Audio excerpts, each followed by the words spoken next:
Wow. Good afternoon.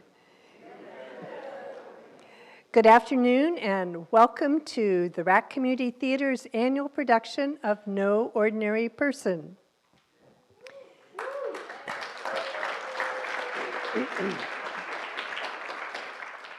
So the magic number today is 26 because this is the 26th year that Rappahannock friends and neighbors have come up on stage to share their stories in what I think has become a true Rappahannock tradition.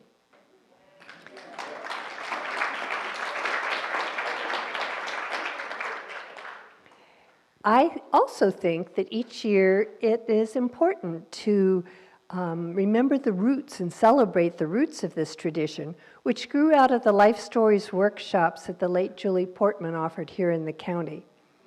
Julie, as many of you know, really understood the power of stories, the power to interpret our own experiences, to understand the world around us, and indeed to connect us to each other. So Julie helped many of us find and shape stories from our own lives, but it was our dear friend Joyce Abell who said, "These are amazing stories, they should be shared with the whole community," and she launched No Ordinary Person here on stage.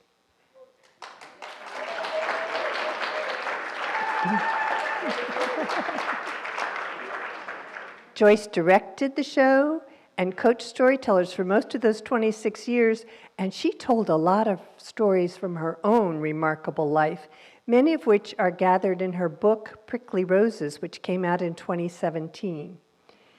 And I mean to tell you, talk about a not ordinary person. How many of us are going to be able to say, I published my first book, and a darn good one, at age 92?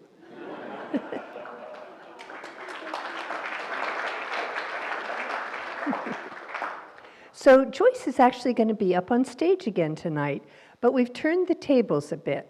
Rather than telling stories, she is going to be receiving a story told by her son, Crispin Sartwell, who is a retired philosophy professor and writer, who, as you will hear, is now living in Rappahannock, or at least part-time in Rappahannock, and whose story might just mention Joyce once or twice.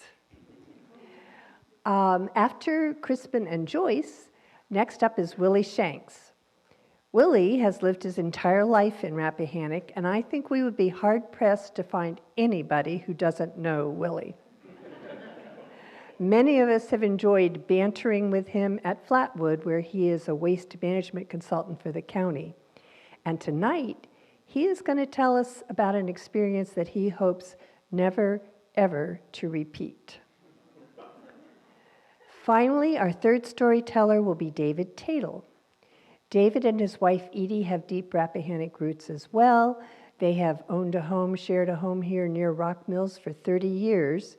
David is a federal court judge, and he has faced many challenges in his life, but tonight he is going to tell us about the very hardest thing he has ever done. So, before the storytelling begins, I have just a couple of announcements. One is that tonight there will be no intermission, but there will be a talk back afterwards, a short talk back, 15, 20 minutes. So we hope you'll stay for that. You'll have a chance to ask some questions and hear some behind-the-scenes things from our storytellers. So don't leave. Give us a few minutes afterwards to get set up here, and then we'll start that. But right now, it's time to do your part of No Ordinary Person, and that's to sit back, relax, receive, and engage with the stories that Crispin, Willie, and David are bringing to us. Enjoy.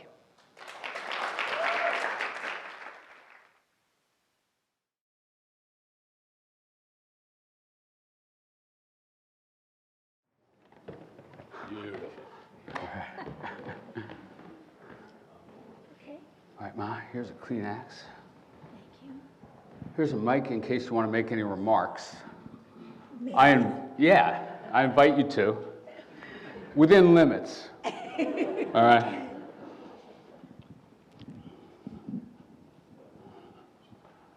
Well, early last winter, when my cousin Ellen, that's my stepfather's sister's stepdaughter, my cousin, called unexpectedly. I was at my office at Dickinson College in Carlisle, Pennsylvania, in the last week of classes. She told me that my mother, 97-year-old Joyce Abell, still living independently in her house in deeply rural Rappahannock County, was feeling poorly. By an hour later, Ellen's brother Howard had given Joyce a COVID test, which came back positive. Sally and Todd Morgan took her to the doctor in Warrenton. There she lost consciousness. She was taken by ambulance to the hospital. The various strains of COVID seemed to be getting milder, but we'd lost 1 million people by then, most of them elderly. What I'm trying to say is that I wasn't certain that my mother would be returning home. As I threw my stuff together, I included copies of her will and power of attorney. I spent a 3-hour drive along Route 15 south through Gettysburg, Thurmont, Frederick, Leesburg, through a cold rain, in pre-grieving, planning what I'd say at the memorial service. That's kind of a funky thing to say to someone who's sitting right beside you, I guess. Come to think of it. I'm getting the grieving done early, I guess. I don't know. Thinking about the 65-year arc of our relationship and about my mother's whole life. 4 hours or so after the call, I got to the waiting room at Fauquier Hospital. Todd was there, tired but steady, just as he was in the ticket booth earlier. So steady, though. They're releasing her right now, he claimed. It seemed impossible. But a minute or so later, there they were, Sally pushing Joyce in a wheelchair. Somehow, she was already able to find the chair intolerable, for she's a fierce walker, and kept saying that she could make it on her own. I was annoyed by that, really, because that's the sort of thing I've heard a lot in the last few years, and I think she needs more help. I really do. Just accept what we are offering, Ma, for God's sakes. That was a sarcastic kiss, man. Like, what the heck? Yeah, it's tough. No, that's sweet. I was unbelievably relieved as well, of course, to hear her talking at all, much less in that fierce Joycean vein. We signed some forms and wheeled out to the car. I hadn't been quite aware up till then that Warrenton had a rush hour. But the traffic was heavy, and maybe you've experienced this, and the rain kept pouring as clouds wrapped the mountains and the gray winter daylight wound down early. We sloshed past the Glock shop and the Child Care and Learning Center, right next to each other. You may remember that. The Glock shop is closed, though, sadly. And as we arrived at her house on Rock Mills Road, the complexities of our situation began to dawn on me. When she gasped or coughed that evening, I wondered whether she'd stop breathing. If she kept going, it seemed that in her classic role reversal, I was going to be caring for her, a job for which I thought I had little competence. And though I was scheduled for a sabbatical, I still had a full-time job. But ready or not, I've been down here ever since, more or less, on sabbatical, now in retirement. And despite the testimony of the medical authorities that her vitals look good, Joyce was pretty sick for pretty long in that weird COVID sort of way. Maybe you've experienced this. At times, she breathed just fine. At others, she struggled. She's grown forgetful lately, but she was definitely showing symptoms of brain fog there for a month or two. She spent a concerning amount of time asleep. But as we lived together in the months following that, she continued right back to the normal aging curve for nonagenarian her. Resilient might be the word. She seems to approve that word. Kind of bouncing like a rubber ball. You know what I'm saying? Now, sorry. Now, Ma's COVID was not the first time we've been on the brink together. In 1971, I was 13, living in Northwest DC with my brother Adam and my mother. My father had recently declined further into alcoholism and been kicked out of the house, if I'm recalling correctly. On this particular sunny spring morning, I didn't feel well. I didn't think I should have to go to school.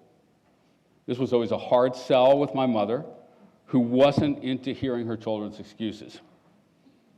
You were really a hard ass. I want to say that. Yeah. I'm still in recovery. But it was good too. That's why I have so much character today. Also, sometimes I did pretend or heat the thermometer up on the radiator. But she put the back of her hand to my forehead as opposed to reading the lies of Mercury and said, "You're running a fever." So I stayed home and laid out on the couch all morning watching TV, also a rarely permitted indulgence. We used to have an actual schedule, like a grid. 1 hour per day max. I think it was 5 hours per week. TV time, screen time. 5 hours a week screen time. That was brutal, man. That's unimaginable today, I think, really. When she called me for lunch, though, I had the bizarre realization that I couldn't stand up.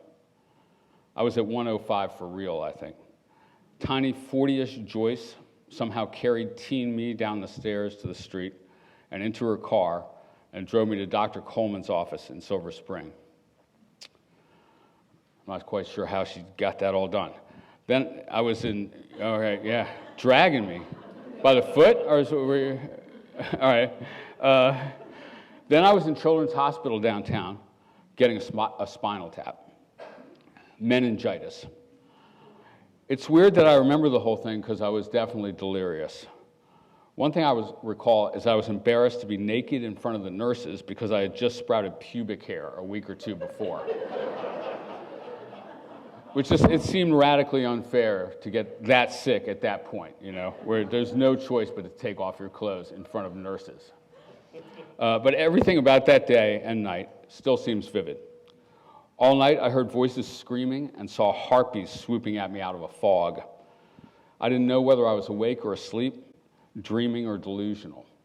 I kept thinking that the voices had to be real. Thrashing and sweating, I soaked the whole mattress, which I suspect they incinerated or something. But the fever broke. By the next morning, I felt washed out but okay.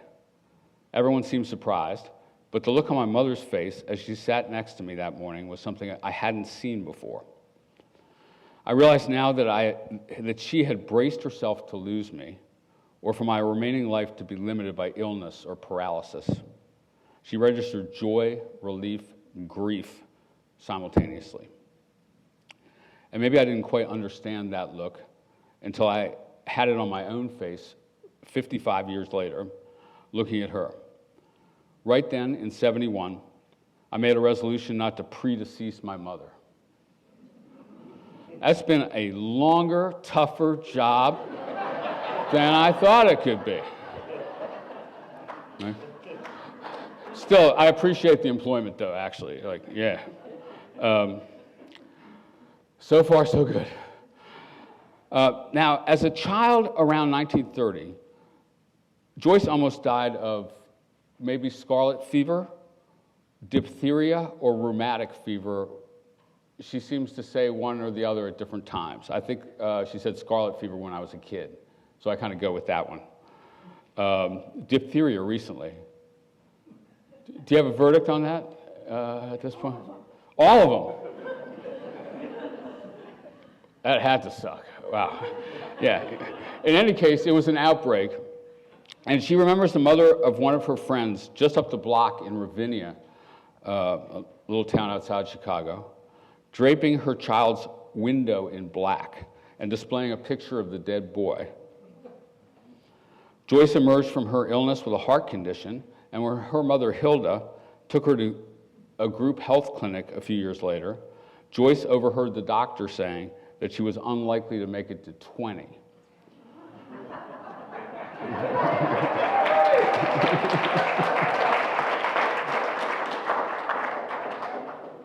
Resilient, you mean? Yeah. And 20 would have been 1945. But she not only made it to victory in Europe, she made it to defeat in Vietnam, and even unto the indictment of Donald Trump. She's been waiting on that one. The other morning, Joyce said something she often says, in one version or another, at the breakfast table. What is amazing to me is that I'm alive today. I can't believe this. How the hell did I last this long? How the hell did I get through things? She says of herself that on some days and hours, the world seems gray and she's just slogging through. But then on others, the awareness that she's alive sneaks up on her and grabs her. I can't believe I'm here, she'll sometimes say rather suddenly. I love being alive. It's like the God I don't believe in pointed at me and said, people will say she'll die young, but I'm not going to let that happen. That's a typically complex Joyce thought, I think. The God I don't believe in pointed at me and said, people will say she'll die young, but I'm not going to let that happen. That's her faith as an atheist, I think. Every day I check whether she's still an atheist. Oh, yes. Yeah. So this is the third day we're checking on stage.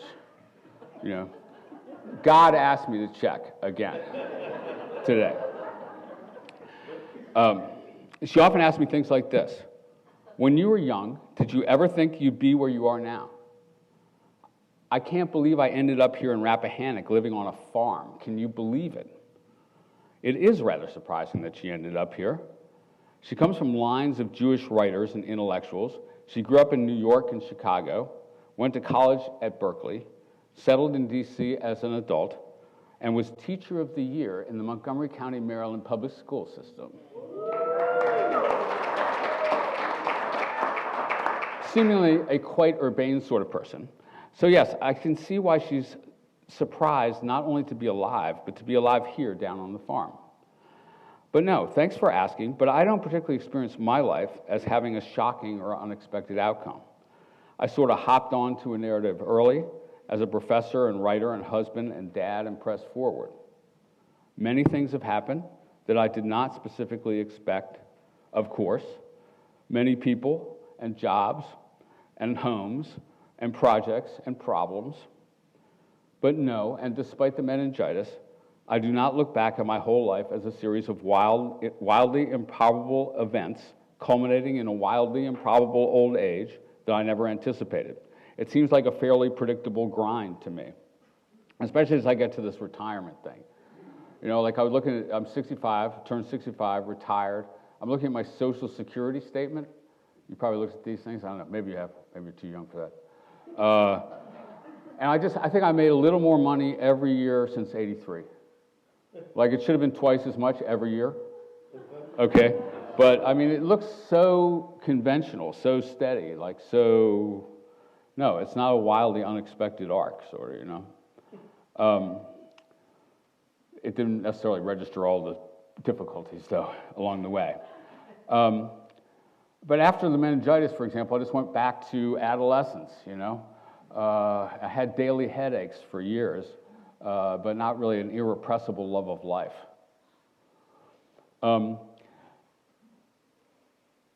I know that in many ways my mother is still braced for bad things to happen. In fact, she kind of thinks the world is going to hell in a handbasket and that we might not make it for another 20 years. Well, she might not make it for another 20 years. I might not either, for that matter, though I've resolved to outlast her if it kills me. But she might make it till tomorrow morning. We all might. If we do, we should greet the day with joy. But for Joyce, it's not a matter of should. The exultation sneaks up on her and surprises her afresh. Indeed, it might occur to you or to me as we edge toward or through it to wonder whether old age is a good thing, an intrinsically worthwhile period of life, or rather a slow and relatively pointless decline toward death, a time of waiting or a sort of limbo if it's not an outright pain and disintegration. But in her late 90s, intermittently, my mother's discovered and is enjoying a kind of happiness that I think she was incapable of earlier in her life. I'm not sure about that, but I think you might be right. This has been a matter of some controversy. After we've done these things, we've kind of debriefed that a little bit. Like, is that true? I'm not sure. And of course, I didn't know her throughout her entire life, though she knew me throughout mine. She had a difficult childhood and early adulthood, and she carved chances of happiness out from that difficult life. In the course of the 20th century, she experienced the happiness of human connections, of jobs well done, homes well made, but I think she also experienced a continual sense of dissatisfaction. There always had to be more to push toward, or more to create, or more to understand, or things that weren't satisfactory, a rhythm of needs, struggle, understanding, achievement. Now, by all that work, all those prospects and projects and sufferings and overcomings, she's reached a different moment, at which the point is not what she can use her life to accomplish, but whether she can experience her right now aliveness fully. She can, as it turns out. It makes me want to grow old too, even with all the drawbacks. I'll outlive her if it kills me, I said. But if I take after her, living to an might bring me back again and again to life. Sometimes I wake up thinking, as I've woken up thinking on and off for the last 10 years or so, this round of eating, excreting, bathing, sleeping is so repetitive. Do I have to do this again today? I've lost the sense of purpose, the oomph, the momentum. The day seems kind of like a gray slog. But then I come downstairs as my mother struggles to make herself a cup of tea, and we sit down to breakfast. Visibly, she experiences the very opposite of anticipatory loss, the grief preview I'm still running in my head about her. Her face takes on a refreshed vivacity, her voice a fresh intensity. I never thought I'd still be here, she says. Can you believe it? Well, no, Ma, I really can't believe it. Can you believe it? All right, thanks.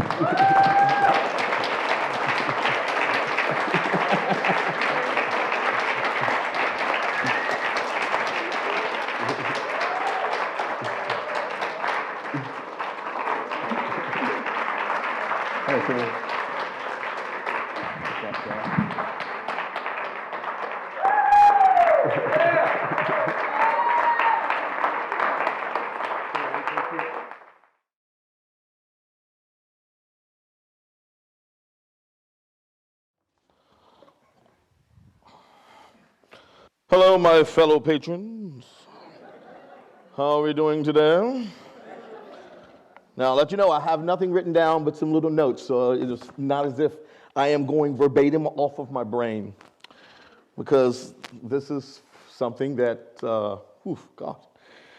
it happened to me, I would say 14 years ago.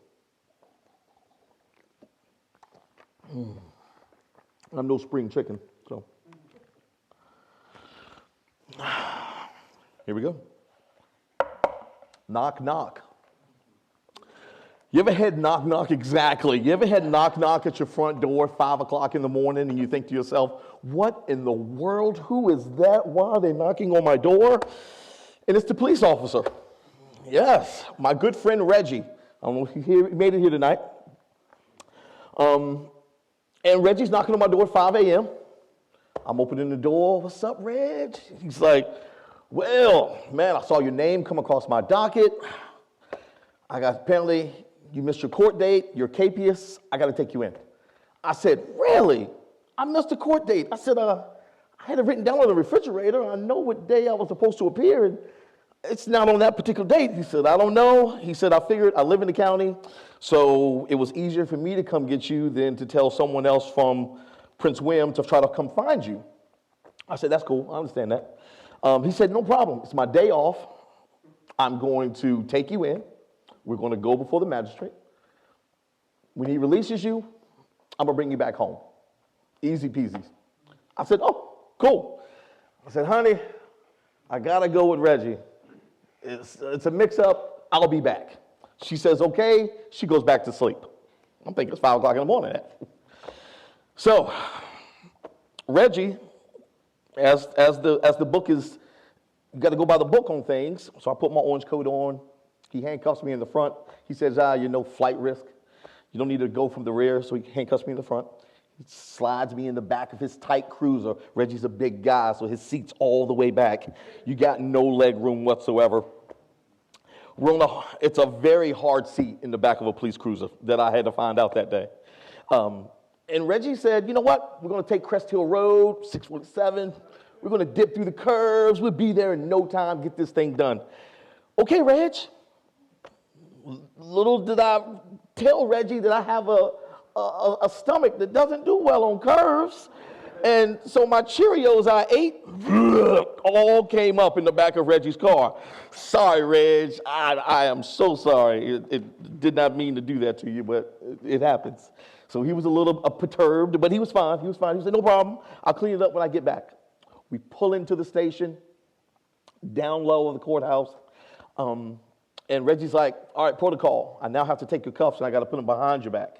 So after he cleans me up from my debacle, he handcuffs me from behind and takes me inside. Oh, I'm looking around as I normally do. Oh, things look nice. Takes me in front of a glass box. In this glass box was a guy standing in the background, and I'm like, oh, Oz. I'm like, he is the person that's going to set me free today. So as Reggie says, yeah, I got Willie Shanks here, he proceeds to tell the gentleman behind the box, and the gentleman looks at me, looks at his docket, and goes, remand. And I say to myself, well, what? Reggie looks at the gentleman and goes, no, it's Willie Shanks. I'm just bringing him in, and I'm going to take him back home. He says, my paperwork says remand.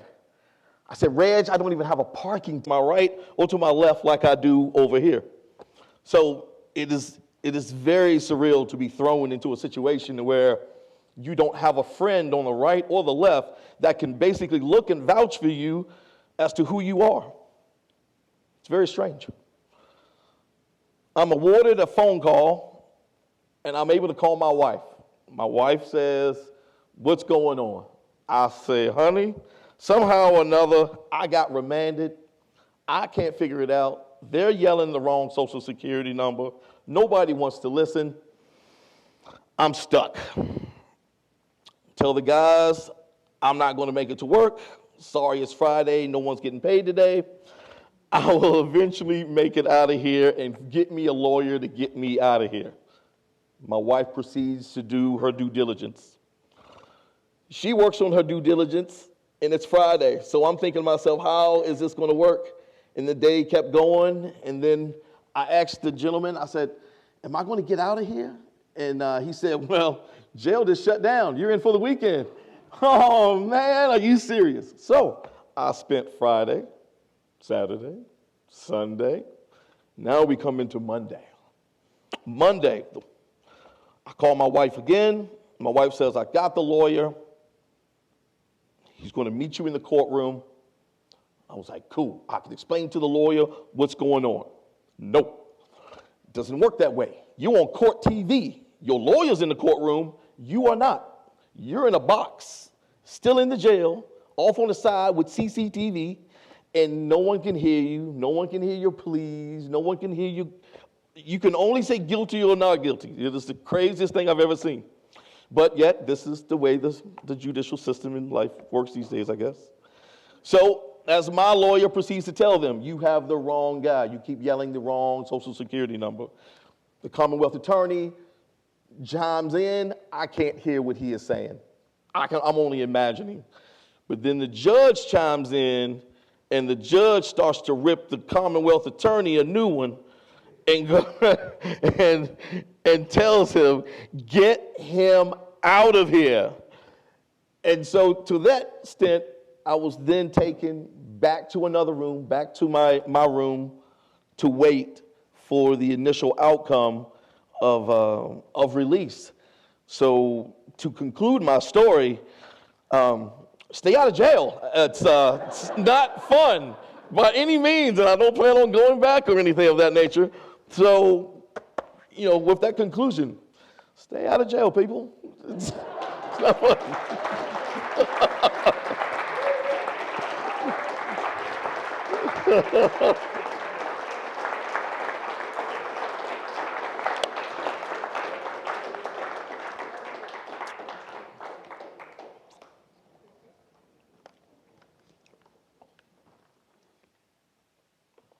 ticket. He says, I don't know. The man says remand, I have to do what he says. So I got to process. We got to go over here. And I'm like, no way is this happening. So we proceed to process and go off to the side. I'm a lighthearted guy. So he puts me in the chair. I wait for the next officer to come by. Mugshot time. I'm thinking, oh yeah, I'm smiling big. I'm going to get the best photo out of the day. The lady tells me, you cannot smile. You must keep a straight face. And I'm like, can I give a little smirk? A little, And to which she starts to laugh, and she snaps the photo, and I get a little smirk in. I tried to get that photo tonight. They would not let me have it. It's amazing how that works. So the process begins. The ink on the hands, trying to get that off, and they process you through. You go sit in this cold room with a big bench with a broken phone so you can't use it, and then comes the embarrassing part of when they tell you to bend over and cough. Wow, I'm like, I'm not even 50. I haven't even done that yet for the doc. I'm just like, okay, there's nothing up there. It's not that important. So we roll on, and they put me in another cell, and I'm to wait here until the other group of guys come through. They insert me into a line. I proceed into the jail now. So now you're into a spot to where it's like general population. And it's just like you see it on TV. There's tables that are bolted down and side rails, and everyone's in orange except for who works there. And they proceed to call everyone's name and call everyone's social security number behind their name. So through the line they go, and they get to William Shanks. He recites a number, and I say, wrong guy. That's not me. He says, your name William Shanks? I said, yes. I said, but the social security number you read is completely wrong. He said, I heard it all before. Get back in line. I said, okay, this is how we're going to do it, okay? So they proceed to march us to our individual cells. I go upstairs. I enter the cell. And I am met with another gentleman who is inside the cell, who is pacing almost erratically, trying to say, I'm getting out. I know my bail bondsman is coming through. He is coming through. He's going to get me out. And I'm thinking to myself, man, you have a bail bondsman on call? How many times have you been in jail? Well, I'm thinking to myself, I'm not going to ask the brother what he did. I wasn't going to go there. So I'll sit on the bunk. There's no other place to sit but a metal toilet that is a sink and toilet all in one.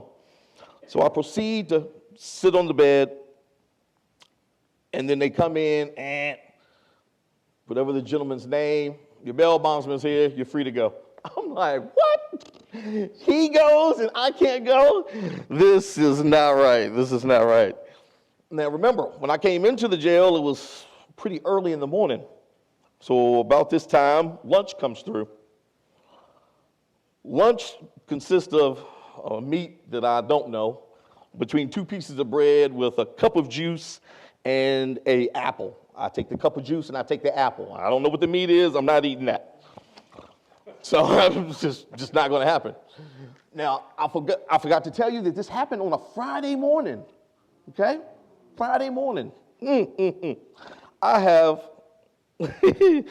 job site to go to. I have people working. We're working in McLean. We were, fully engulfed into a basement renovation. So that had to be put on hold. No way was I ready or anticipating going to jail at any point in time in my life. No way was I thinking to myself, I live in Rappahannock. Someone from Prince William was going to be taking me to a jail somewhere far away to where I didn't know the person to my right or to my left like I do over here. So it is very surreal to be thrown into a situation where you don't have a friend on the right or the left that can basically look and vouch for you as to who you are. It's very strange. I'm awarded a phone call, and I'm able to call my wife.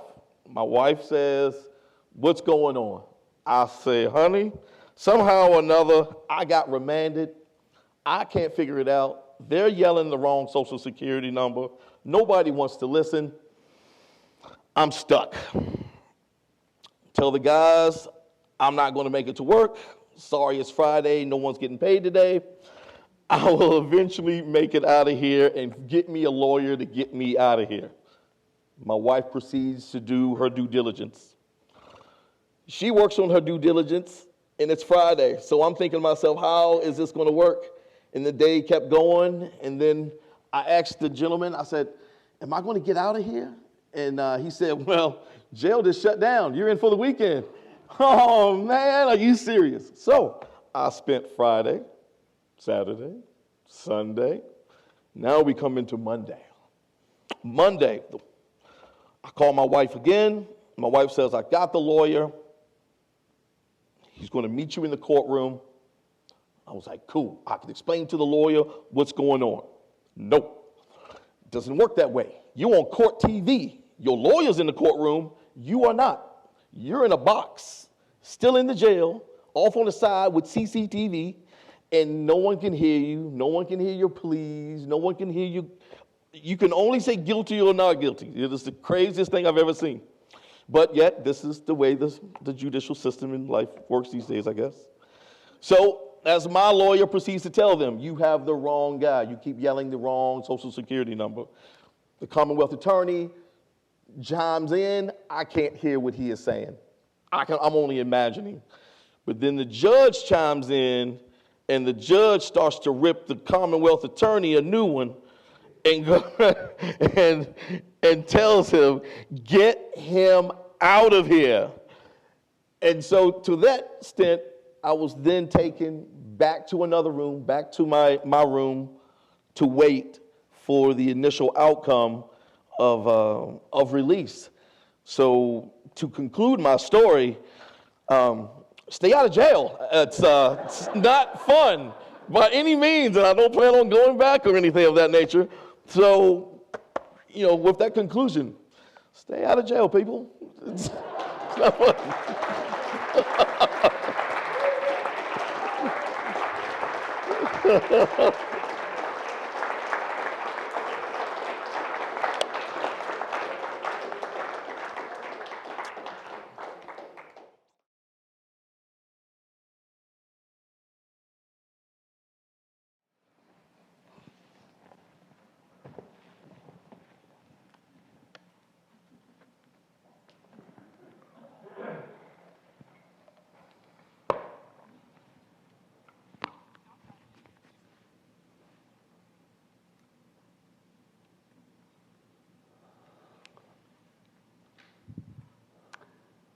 So I want to tell you about the hardest thing I've ever done.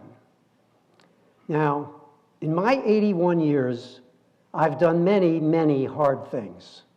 I ran 3 marathons, I climbed tall mountains, and I've skied. But first, let me introduce myself. My wife Edie and I have lived near Rock Mills for 30 years. For the few of you in this room who may not know Edie, she's the woman in the front row with the beautiful white hair.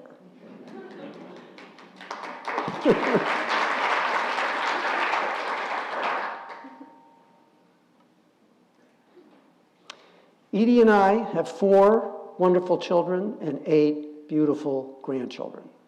I'm a federal judge, and I've been blind for more than half my life due to a disease called retinitis pigmentosa.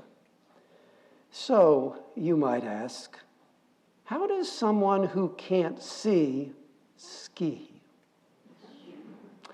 Well, shut your eyes and let's go skiing. Are your eyes shut? You're wearing a bright orange bib. It says blind skier. Your partner is also wearing an orange bib. It says guide. You're in the lift line. Slide up, hold hands, count 3, 2, 1, sit. And up you go. As you reach the top, your guide counts 3, 2, 1. Holding hands, you slide off the lift and ski to the top of the run. Your guide draws a map in the palm of your hand. It's straight for 50 yards or so. makes a broad right, and drops off. Okay, you say, let's ski. And off you go with your guide right behind, yelling, right, turn, steady, steady, left, turn, go, go. The wind whistles past your ears. Soft right, getting steep. You bank around the turn, snow flying behind you. Silence as you carve through the moguls totally on your own. Slow, slow, lift line 50 yards ahead. Straight, slower, halt. And you do a perfect hockey stop right next to the chairlift. Now open your eyes. Does that sound hard? It is.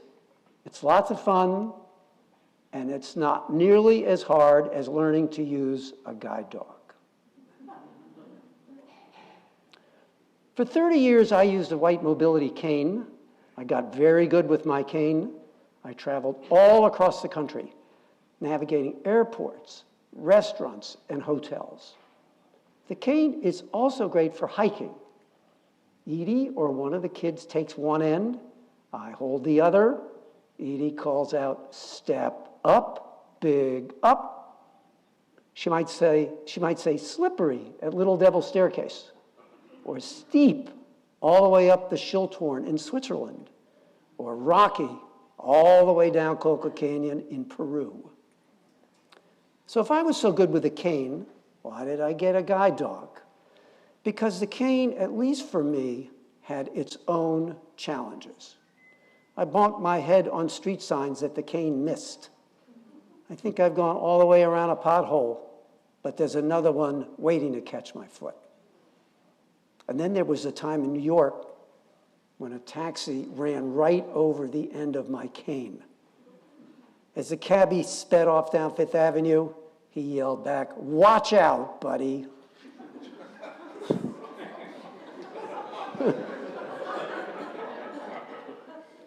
Also, canes don't work very well on the dirt roads of Rappahannock County.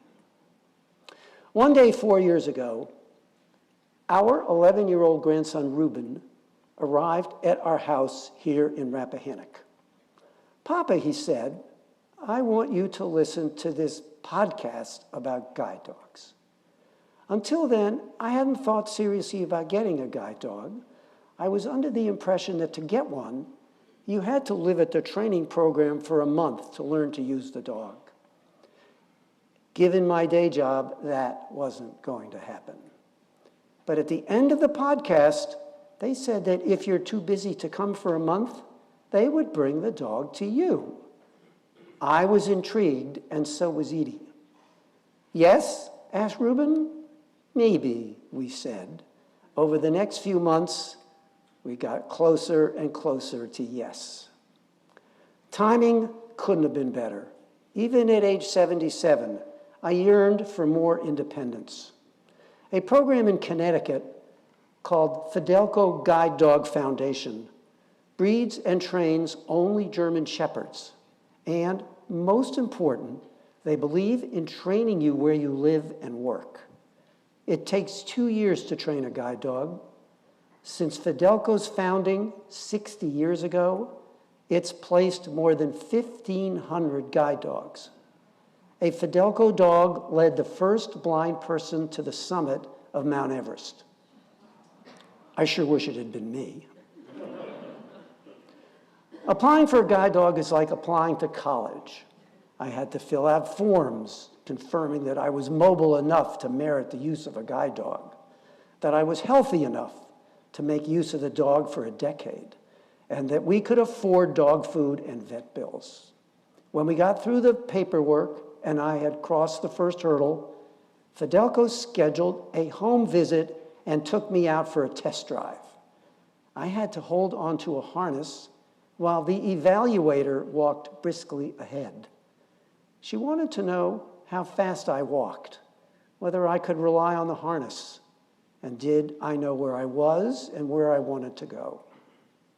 Good news, I passed. Then we had to wait. Wait while Fidelco matched me to the right dog. A dog who could walk at my pace, wouldn't mind snoozing in my office for hours, and knew how to travel on subways and airplanes. The dogs spend their first year and a half with puppy raiser families. Under Fidelco's direction, the families socialize the puppies and do basic training. The dogs then spend 6 months at the Fidelco kennel, where they learn the basics of guiding. The program is so rigorous that only half the dogs graduate and become guide dogs. Dogs who chase squirrels don't make good guide dogs. Called career changers, those dogs become other kinds of valuable service dogs, like bomb sniffers and rescue dogs. Finally, the big day arrived. Pete, the trainer, pulled up in his van, decorated with giant photos of German shepherds, opened the back door, unlatched the crate, and out leapt my future. Vixen was 2 years old and 60 pounds of fur. We loved her instantly, even though she shed so much that Edie instantly got a Roomba. But shedding wasn't Edie's only problem. Vixen had to bond with me. So for the first 3 months, Edie was allowed to pat Vixen only once each day and never use her name. When guide dogs hear their name, they alert for a command. So only I could call her Vixen. And I had to do everything else: feed her, groom her, walk her, and pick up her poop. I dreaded that, but now I don't mind at all. Taking care of Vixen is my way of giving back to her for all she gives me. Vixen was fully trained. I was not. So began 2 weeks of intensive training as I learned how to become Vixen's teammate. I'll never forget my first walk with Vixen. I held the leash and harness handle. Pete held the second leash, and we walked around our neighborhood. Pete then detached his leash, and Vixen and I were on our own. Vixen, forward, I commanded, and off we went with Pete close behind. Guide dogs are trained to walk to the next curb cut, stop, and wait for directions. Vixen, forward, and she led me across the street and stopped at the curb cut. Now, it's my job to decide when to cross. I have to listen to traffic to be sure it's safe. Or, if there's a beeper, listen to the safe to cross sound. But if I'm wrong, if it's not safe, Vixen won't cross. She'll block me.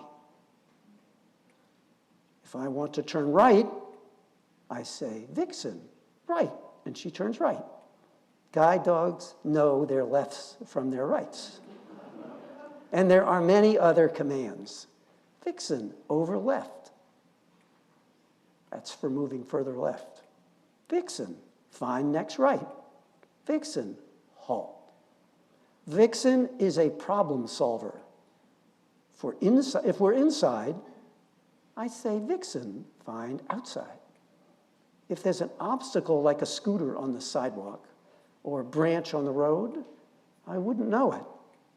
Vixen will stop, and I'll say, Vixen, find way. And she figures out how to get around the obstacle safely. It's amazing.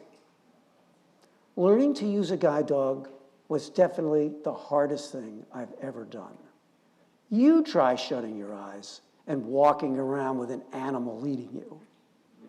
I had to set aside all my normal instincts and rely totally on a dog. It would have been easy if I weren't blind and Vixen weren't a dog.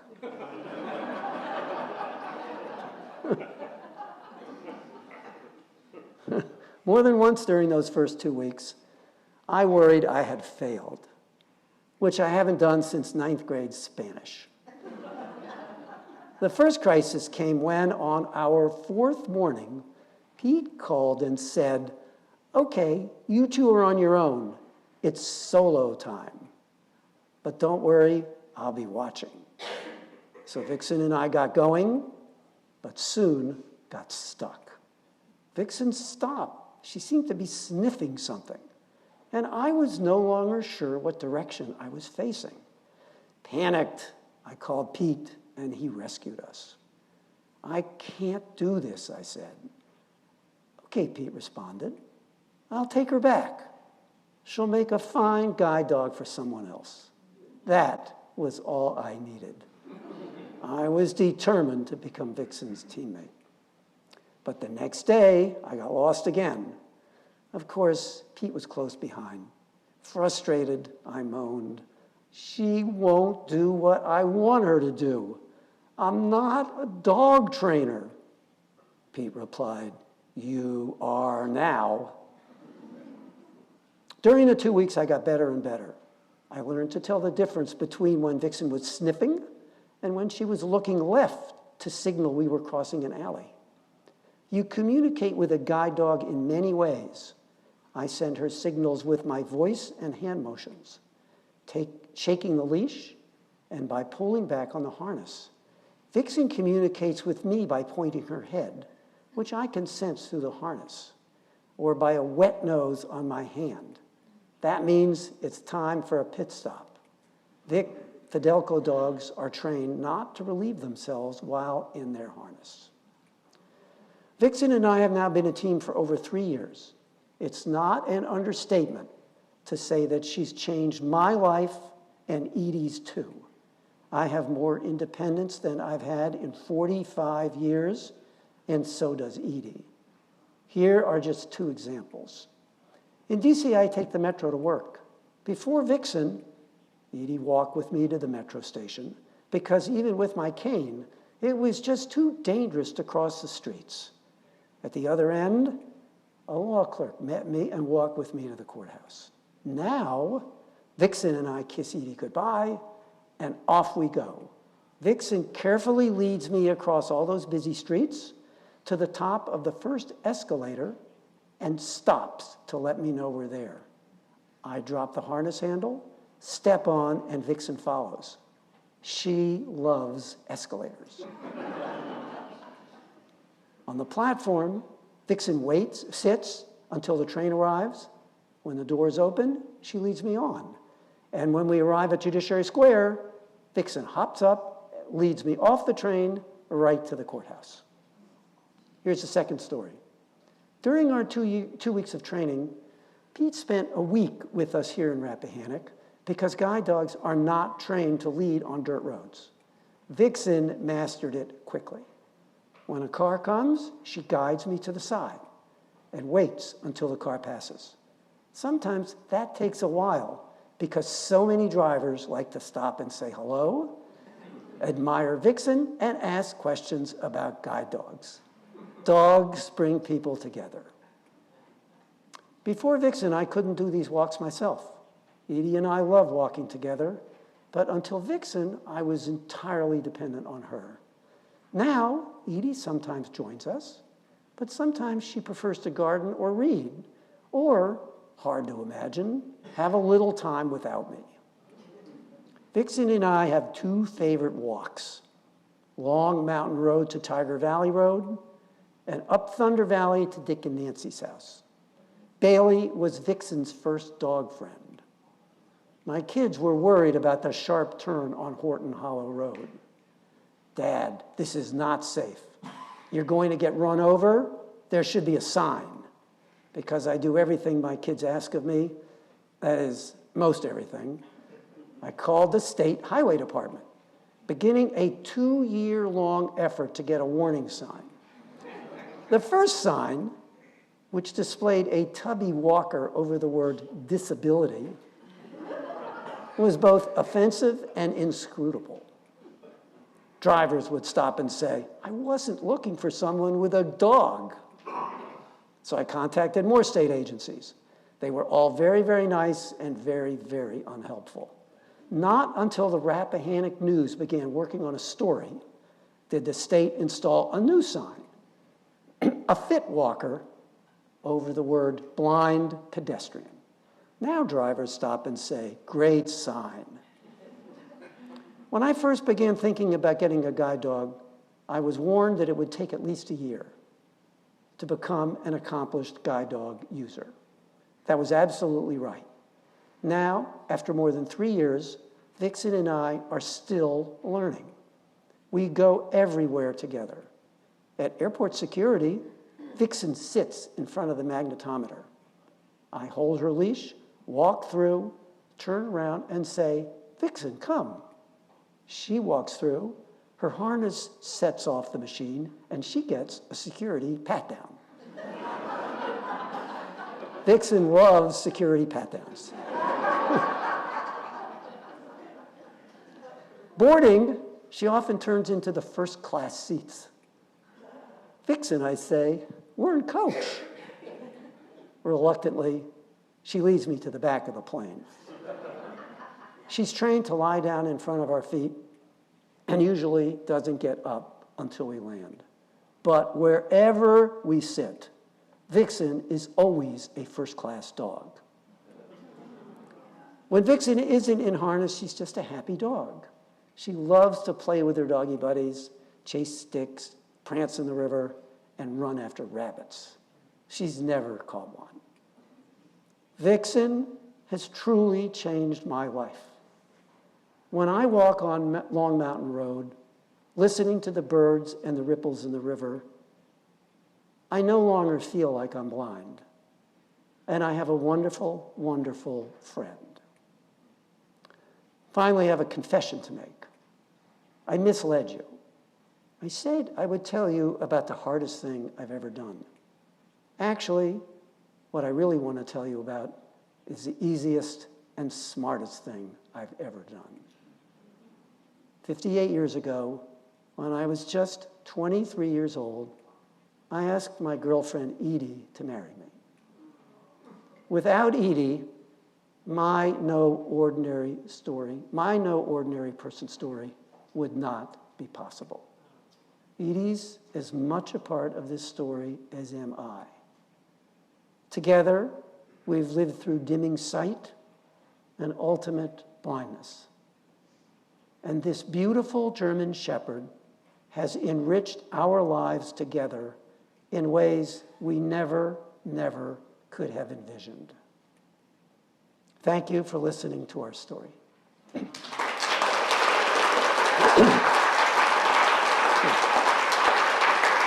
on, Vix. Come on. Come on. Come on. Come on. Come on, say hello. Come on. Up, up, up. Here we go.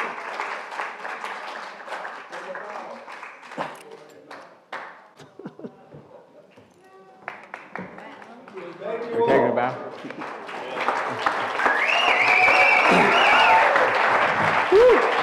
How are you there? That's it. Okay. Somebody's got to do it.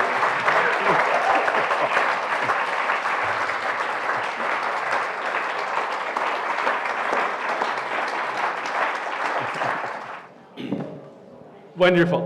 Let's start first with one more round of applause. It's a big deal to bear part of your soul.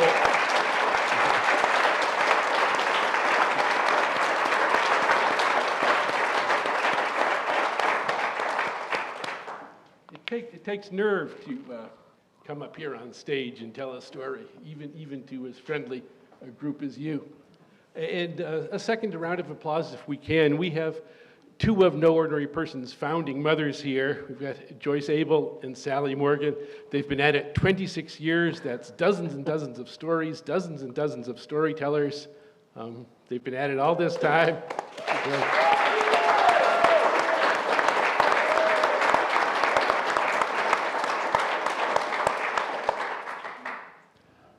I'm Ed Dolnick.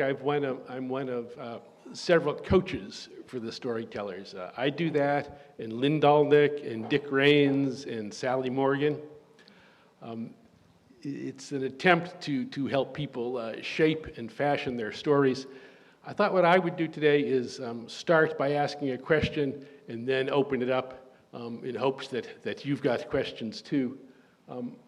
My first question is for everyone. Maybe we'll just go in order. Start with Crispin, and then David next, and then on to Willie. It's a general question about what this experience was like. I should say that our goal is, or one goal, is to encourage you to think about telling your own stories. If you want to do that, what you should do is tell me, or tell Lynn, or tell Sally, or Dick, or go to the RAAC website. There's a place where you can send a note. But I want to hear in order, as I say, we'll start with Crispin. What was this like? Was it easy? Was it hard? Was it what you expected? Were there surprises along the way? Well, and actually, if you have a question for Joyce Abell, she might be micable as well. Not you necessarily, but later on. I mean, I've done a fair amount of personal writing. It was, well, okay, so first of all, I've been coming for 26 years. Not every single year, but a whole bunch of them. I watched my mother coach a whole bunch of these. Yeah, so I kind of knew what to expect. She still has drawers of, No Ordinary People texts that she worked on over the decades. But I also thought like it would be fairly easy because I've written a lot of personal essays, but I needed persuading again or showing again that it's different to perform it, and the text needs to be different, and I needed a lot of help and advice, so it was a process, a lot of coaching from Sally Morgan. Who's seen my thing, our thing, 7-8 times by now. So it was a lot of work, but I was proud to do it. I wanted to try to get it as right as I could in tribute to my mother, for one thing. So. David, what was the experience like for you? Well, I was, at the beginning, I was reluctant to do it. It seemed like a lot of work, but Ed and Lynn asked me, I think it was in December, and it's easy in December to say you'll do something in June.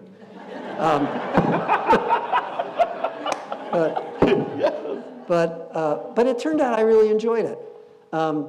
Edie has been working with me on my writing for our entire marriage, and we worked on this together. And that was lots and lots of fun. And it was special to have Ed as my editor. I remember the first time I read him part of it, he said, "It's really good, terrific. I have a few suggestions."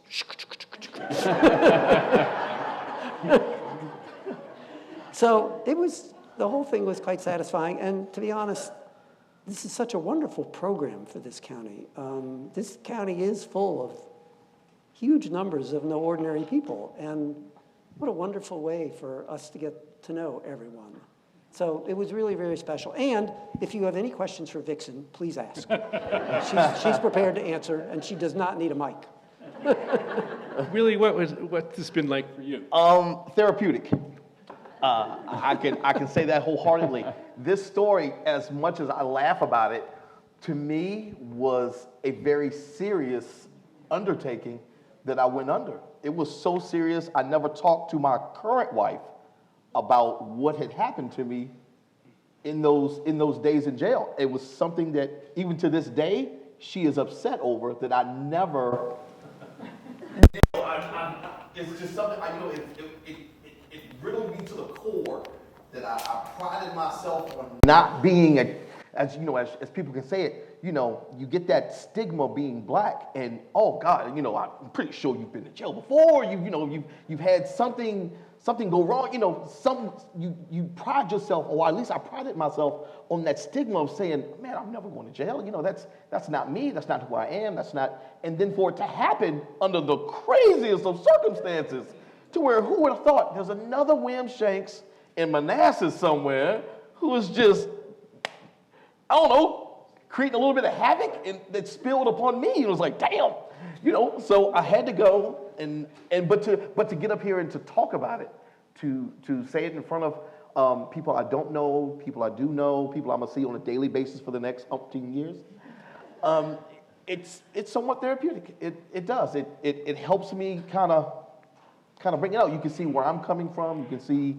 I mean, a lot of people know me anyway, but you know, it's another side of me. It's something that you know. It's been therapeutic. I'll say that. Not much. I want to follow up on that before we get to your questions. I apologize for that. But what Willie said, one of the crucial things that makes a story work is if the storyteller takes a chance. You have to talk about something difficult, something that you weren't sure would work, something where there was some obstacle along the way. Stories where people say, here's what I did on my summer vacation, or here's how I became the youngest lawyer in my firm. Those tend to be not nearly so engaging. These stories of conflict and obstacles really are difficult to tell, but they work much better. It's true that there is no such thing as an ordinary person, but it's not true that everything that happens to you is a story. It takes some picking and choosing.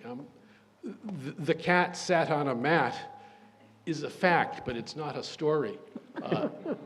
The cat sat on the dog's mat. Now you're on your way to a story. So who's got questions? I've got more, but I bet some of you have questions as well. And Lynn can run over to you with the microphone. Are there questions? Here's Lynn. I've got a question for Willie, but I think I already know the answer. Did you ever get an apology from Christopher? I never got an apology from anybody. No, I never did. I just had people wondering, where were you? Like, what were you doing? How come we couldn't get in touch with you for these days? I can only apologize, give them a little extra in their pay. Sorry, didn't mean to go. It was just no. There was no apology. No, I mean, I asked a couple people, like, is this normal? And they were like, well, your name got looped in with what do they want to call it? God, I can't think of the phrase. It was like a AKA. It was like his name could have been Willie Shanks, and mine is William Shanks, and it got looped in the system, and mine popped up, and so Reggie was like, I know him. I mean, how many Willie Shanks can it be? And so here it goes, and man, down the rabbit hole I went. Truly a rabbit hole. Yep. This is a question for David. When you were telling us about your commands to Vixen and how you instructed her to do something you wanted to do, how did she know on the stage that you weren't then making commands that she needed to respond to? Did she? Was she aware good question. of this situation? Yeah, I think the first night, during the rehearsal this week, people said every time I used her names, ears went up. But this is a very smart dog, and she figured out right away that this was not a place she had to perform. So she's fine, but you know, it is a risk. I took a chance by doing it because her name is a critical part of the system, but she and I have been working together for so long now, and she's so intuitive about everything that, I mean, she just knows that this is not a time for her to alert when I've used her name. But if I stood up now and picked up the harness and headed towards step, she would be right back in her professional mode. In fact, it's the thing that makes a guide dog know she's working is when not only when she's in the harness, but when I'm holding it. That's when she knows it's time to work. Oh, my question is for Willie. Are you and Reggie still friends? Yes. Reggie still lives in the county. Reggie is retired now. And you see Reggie all the time. Reggie's, God, he's got more muscles than you can shake a stick at. He wrote the children's book. He travels around the country. And I see Reggie like every week. He still comes into Flatwood. We still have a good laugh. And it's great.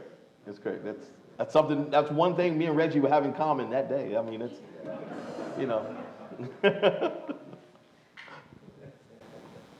have a question for David. I think I can be heard.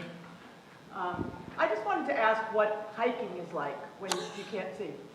Like, it seems like we put so much effort into it, and what we're thinking of as the reward is what we see. So it must be different. No, actually it's not. Okay.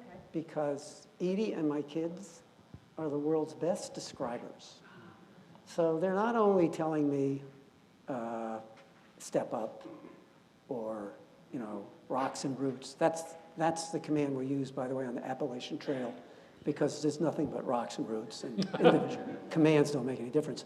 But they're great describers, and they've, you know, Edie's been doing it with me for years. When we're hiking and Edie describes the trees around us, or the mountains that are in front of us, or the clouds, I think I'm seeing them. And our kids do it automatically, and the grandchildren do it, because it's just part of the Tatel family. So I see the scenery. I just see it differently than all of you. That's beautiful, actually. I had a question for Crispin. I thought that the back and forth with you and Joyce worked beautifully. Was that built in from the get-go, or that came later? Or? Well, I guess I wrote it not thinking that she would be on stage with me. But then I read it to her a couple times, and she started asserting that she was going to be on stage with me. That's pretty good. Why not? Yeah. And I would sort of say, no, I don't know, maybe not, you know. But then later on I'd be like, so, when are we going on stage?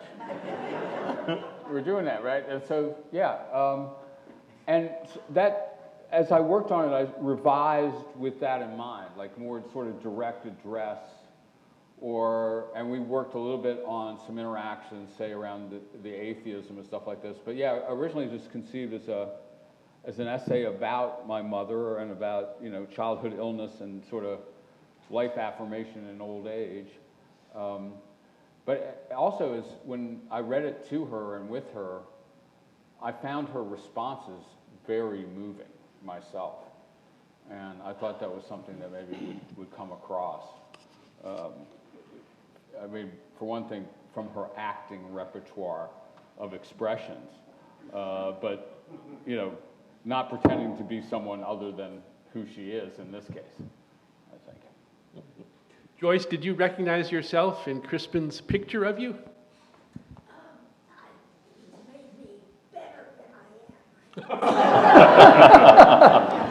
That's not true. It's hard to see from up here because of the lights. I can't tell if there are reflections. I just had a comment for David. I wanted to thank you for thank you for your story, because for a number of years, my wife and I were guide blind. What? I didn't hear you. You were what? We were guide dog puppy raisers for Guiding Eyes for the Blind, and it's very rewarding to hear the stories from the other side. So thank you very much. Well, here's my question for you. After being a puppy raiser for a year and a half, how do you give up the dog? I've never understood that. I cannot understand how anybody parted with Vixen. Probably some of the hardest things we ever had to do. But luckily for us, two of them did not make it to the show and came back to us.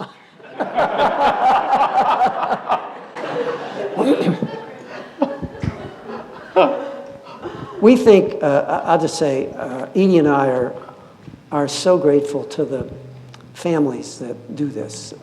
They are amazing what they do. They produce these magnificent dogs, and we wouldn't have this wonderful new adventure were it not for the families who spend the first year and a half doing magnificent things with these dogs.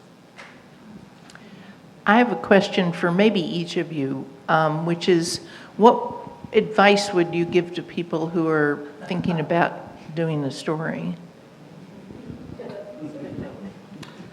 Let's go in order. Let's move down the row again. We'll do Crispin, David, Willie. Well, take a crack, I guess. You know, I've enjoyed it. I got a lot out of it. It's one of the most elaborate editing processes I've ever been through, I guess. I tried it out on a bunch of different people. I don't know, very rewarding experience. Give it a shot. Well, I'll say, you know, when Ed asked the question the first time, I said I was reluctant to do this because it would be a lot of work. Well, there was actually another reason, to go back to the theme Ed and Willie have focused on, which is that I think this is probably the first time that I've ever publicly spoken just about blindness. This isn't something that I've talked about very much in my life, and I had to decide, you know, do I really want to do it? It so happens, advertisement, that I'm in the process of writing a memoir about that, so that, which you can buy next April.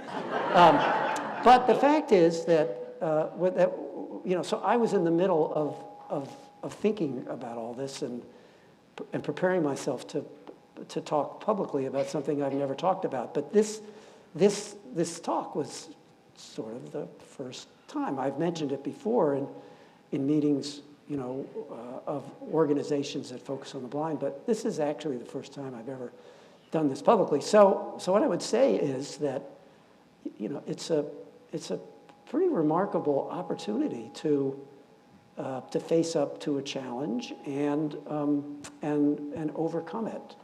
And I actually feel pretty good about the experience. So thank you all.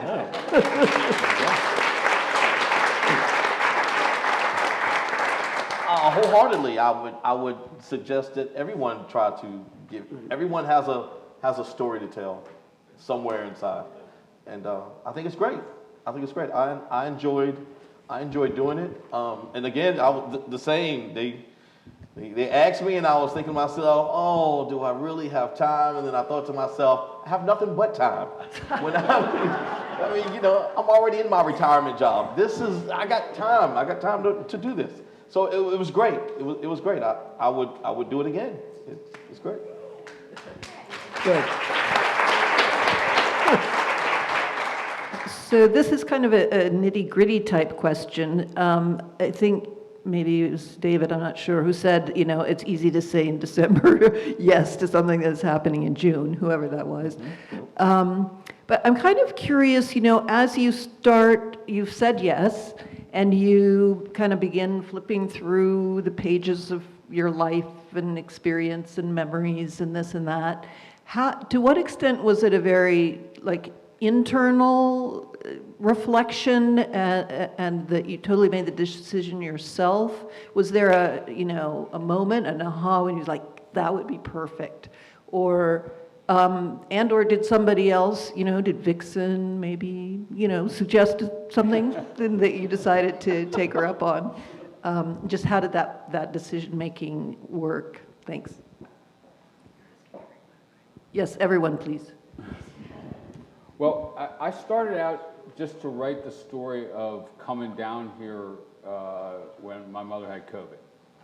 And I kind of petered out at a certain point, or I thought it was kind of getting maudlin, repetitive, or like the kind of stuff maybe people were hearing about COVID a lot last year or whatever. So I got stuck there for some days or whatever. And so then I just, you know, then I started thinking about juxtaposing a series of stories, short presentations or just a paragraph or two from different periods of our lives. You know, I don't know, it took shape pretty easy after that when I let myself do more than one story, because I was kind of stuck on how to shape the single story. It seemed easier to put several in juxtapositions and try to come out with something, you know, at the end, I guess. So by the way, Willie, I hope you do it again too, but not because you get arrested in the middle of the night, okay? I know, right? All right. There's a lot of other good stories. Yes, Don't do that one again. yes. So I actually didn't get started on mine until maybe March. And Edie and I talked about it, and about what I should do, and of course Dixon and I discussed it up on Thunder Valley Road. But the breakthrough for me came after my first draft when I read parts of it to Ed, who, and I talked about how I had skied and about how the commands work, and he said, if you want people to really understand it, show it to them. Don't just tell them you ski, show them how you ski. Tell them to shut their eyes and go skiing with you. And that's where all that came from. And I learned a whole lot from just that one piece of advice about effective writing and speaking. I had forgotten that story of David's, but every time I heard this draft, afterward I would say, that skiing part, that's brilliant.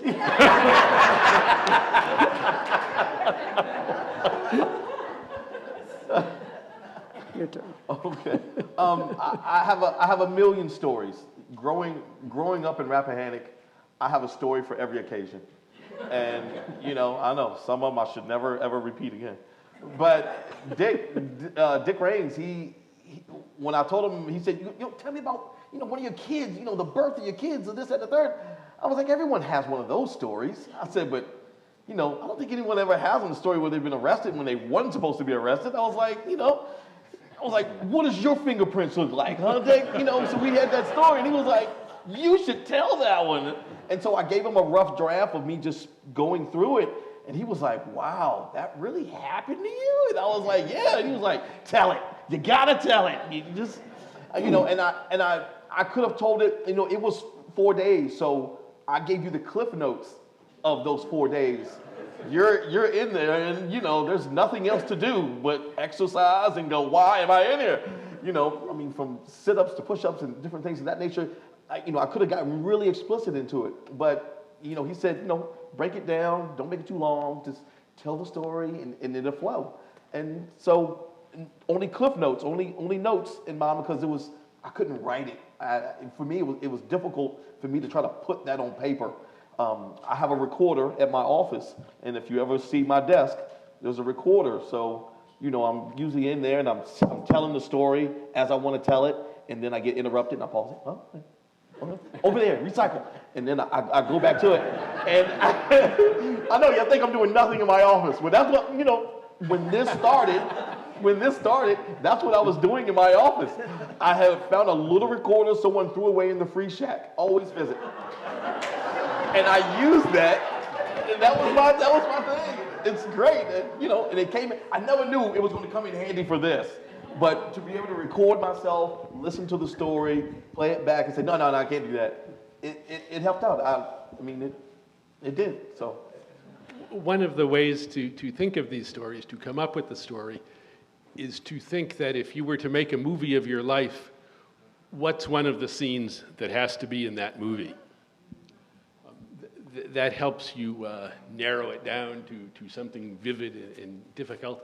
I believe, have we run out of questions? Are we, well, I want you to do two things. The first is to picture yourself next year up here in one of these chairs telling your story.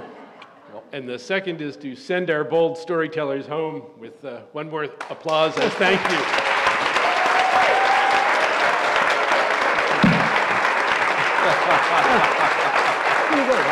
Oh, yeah. Good job. Credits.